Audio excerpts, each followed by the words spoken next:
So, welcome guys sa ating live market update. So, tingnan natin yung nangyari sa gold ng previous market update. So, punta tayo sa 4-hour time frame. So, makita natin na nag-hold above sa key level, no, dito. Nung nandito pa lang yung price na share natin sa trading group natin, no. Nasa 3,952. Nag-hold siya dyan sa key level na yan. And nakita natin na nag-bullish move siya almost 200 pips, no? If nasabayan mo yung call natin dito na possible mag-hold above yung key level na nag-swing trade ka, no? So, 200 pips yung bullish move na yan. Then, sinabayan rin ng fundamentals and market sentiment, no? So, nagbe-base tayo sa fundamentals para alam natin yung main driver kung bakit gumagalaw yung price ng gold. So, nagkaroon ng last week, nagkaroon ng risk of sentiment, no? So, ano ba yung risk of sentiment? Alam nyo ba yun? So, type of sentiment sa market. So, if risk of sentiment, merong fear sa market, no? So, natatakot yung mga trader, investor na mag-invest sa mga risky asset like ng mga currency, stocks, no, Bitcoin. So, example ng mga risky asset yan, no? Dahil malaki yung return dyan, no? If maganda lagay ng mga ekonomiya. Since if merong fear sa market, no? Nagkakaroon ng demand sa mga safe haven asset, no? Ano ba example ng mga safe haven asset? So, ito yung gold, USD, Japanese yen, CHF, no? Mga risk of currency, no? So, ito rin yung main reason kung bakit tumaas yung gold after, no? Nangyari kay sa tariff and kay President Trump and trade war, no? Sa China. So, nagkaroon ng demand sa gold, sa USD, no? Then, bumaksak ang Bitcoin and yung US stock market, no? So, based pa lang dun sa fundamental bias natin na bullish bias tayo sa gold market.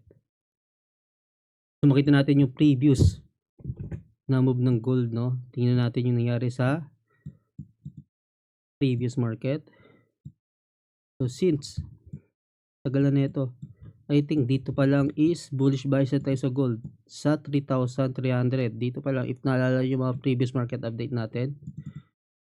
So, nag-share tayo ng mga trade idea dyan na bullish bias tayo hanggang sa patuloy na mag-create ng all-time high ang gold, no? Hanggang ni-retest yung previous all-time high, then nag-create ng bagong all-time high. So, ito rin, nung last month, September, no? So, nag-share rin tayo dito na hold above sa key level na to after mag-pullback, no? Profit taking dito. After magkaroon ng pullback doon, maganda mag-enter ng buy position or maghanap ng entry position if mag-swing trade ka sa gold market, no? Or day trade. And pwede rin scalping, no? So, makita natin yung mga nangyari sa gold in the past market. And you can watch yung mga previous market update natin dito. Yan, dito sa profile natin, panoorin nyo lang yung mga previous market update. And hanggang sa nagkaroon ng pullback dito, yung nangyari pullback dito is, ito yung prefer natin mangyari, mag profit taking or pullback ang gold for better entry position ng buy trades natin. And nangyari yan last week. And nakita natin, nag-hold dito sa key level, na-anticipate natin na if mag-hold, bullish bias tayo sa gold. No? Nag-hold sa key level gamit yung ATS natin, yung Alliance Trading System, and nagkaroon ng bullish momentum, no? So, if mayroong bullish momentum sa gold and nagkikreate ng all-time high, risky mag-sell, no? If walang pullback or profit taking. If walang ganitong scenario, huwag kayo mag-sell. Mas prefer natin mag-enter ng buy, maghanap ka lang ng magandang entry position. So, yung magandang entry position is hold above dito sa key level, no? Since wala masyadong pullback is tumaas lang gold. So, pwede ka maghanap ng entry position sa lower time frame. May mga buy signal tayo dyan gamit yung trading system natin dito. So, if nakikita nyo, nadaming mga signal sa lower time frame, no? 1 minute and 5 minutes, no? So, lahat yung mga buy signal, and nakikita nyo na kahit na sa lower time frame, malaking pip movement, eh.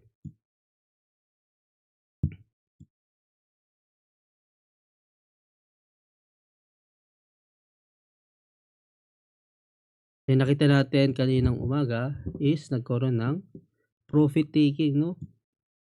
So itong pullback move na 'to, na-anticipate na rin natin 'yan, no, before pa mangyari. So shinare ko kanina sa group natin kahapon, no, na goods na mag-secure profit sa gold, na paldo yung mga gold buyers na always secure profit. So dahil potential mag-pullback yan sa all-time high, which is nangyari na. Then during naman sa pullback, dito naman maraming naiipit na mga buyers, no, na if hindi sila nakahabol sa bullish move sa gold, gusto nila makahabol after mag-pullback. Nag-entry sila ng buy position during sa profit taking or pullback move. So X dito, wag tayo mag-entry ng buy position if merong profit taking, no? Paano ba malalaman kung merong profit taking? Malalaman natin yan if aggressive yung pag-pullback, no, or yung pagbaksak ng gold. Titingnan pa lang sa lower time frame, susukatin mo lang kung ilang pip movement. So itong pullback move na to sa 5 minutes time frame. Sa isang 5 minutes time frame, no, nag-create ng 360 pips bearish move, no.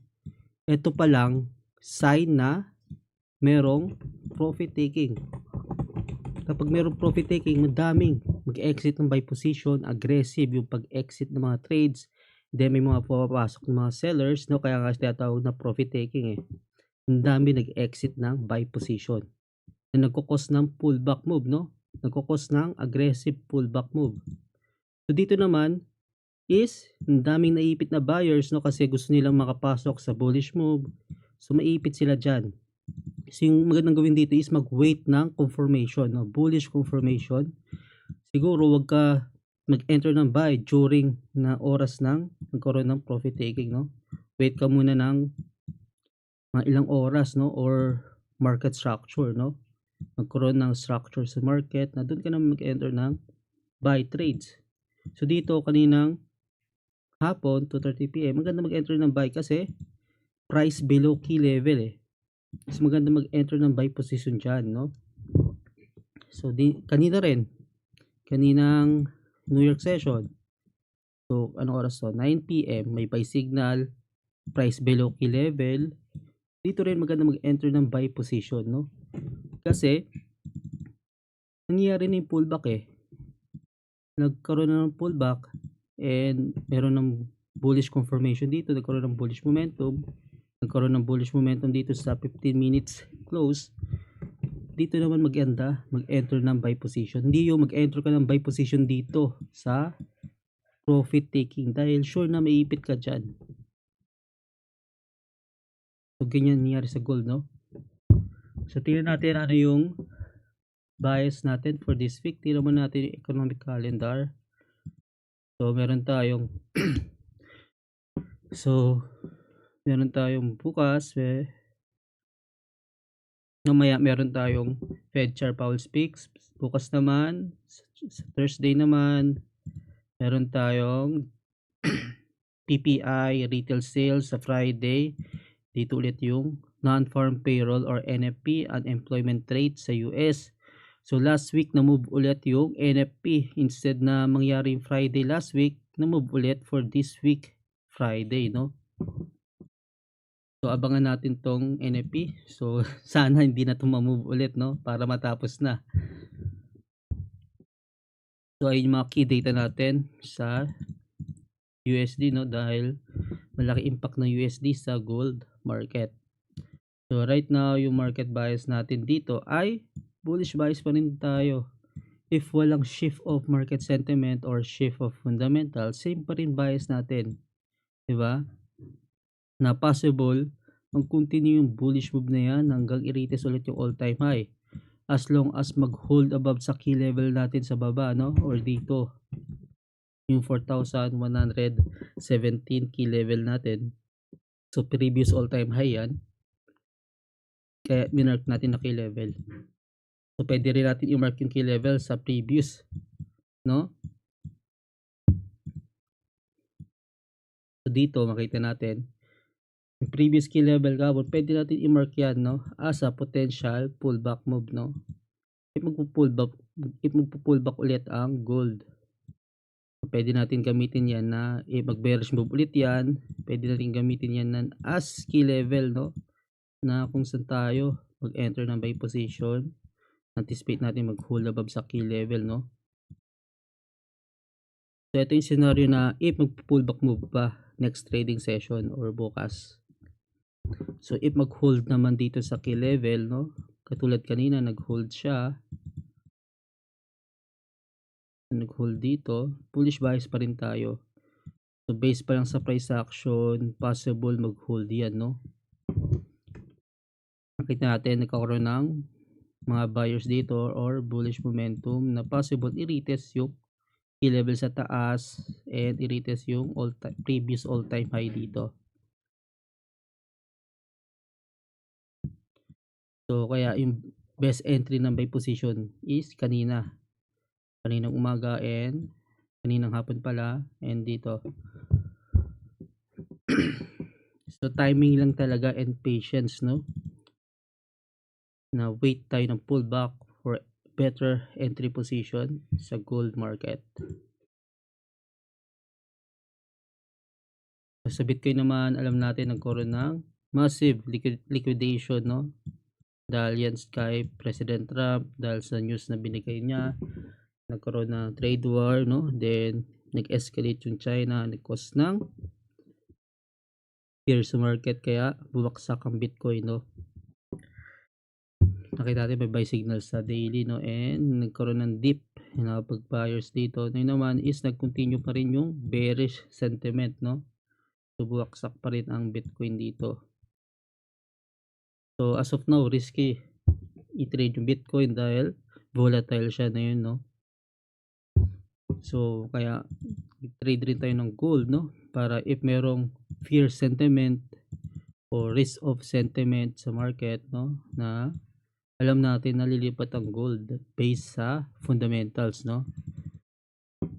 Dahil sa safe haven demand na kaya ang reason na lumipad ang gold this week. Dahil yan sa last week event. So, ayun lang, dapat nag-trade tayo based on fundamentals and market sentiment, no? Wag lang tayo mag-base sa technicals, no? Or sa mga chart.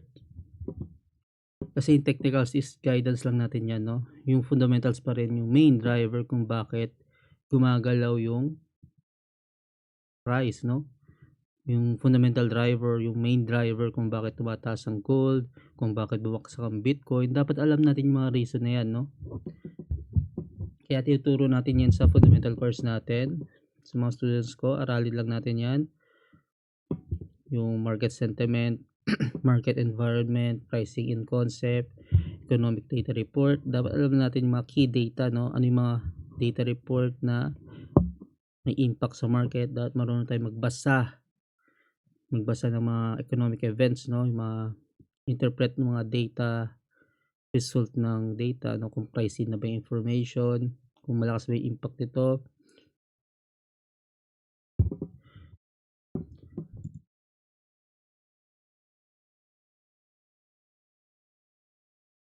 So, tingnan natin. Gold.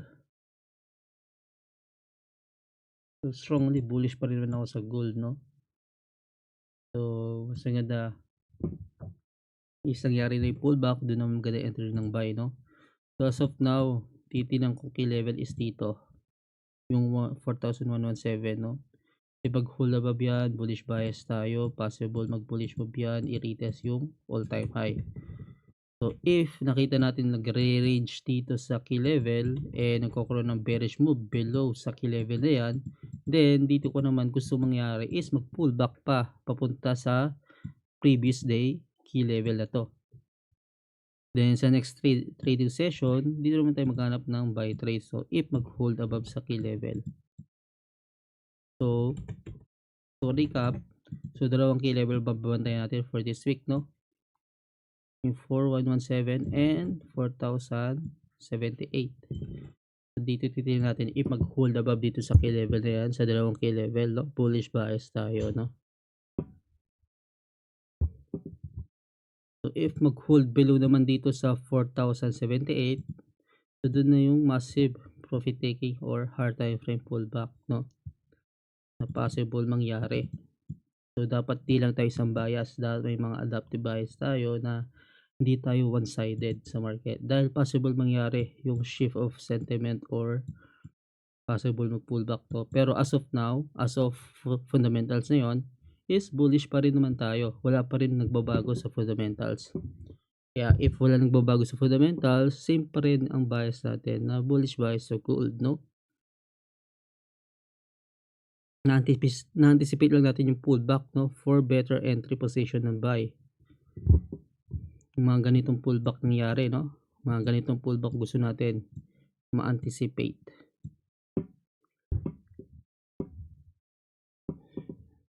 So, taas na pala tinaas ng gold, no? 4,180. So, 4,170 na pala. Previous month isa sa 3,000 lang yan, no? Grabe yung move ng gold na yun, no? So, either way, so ayun yung market update natin for this week.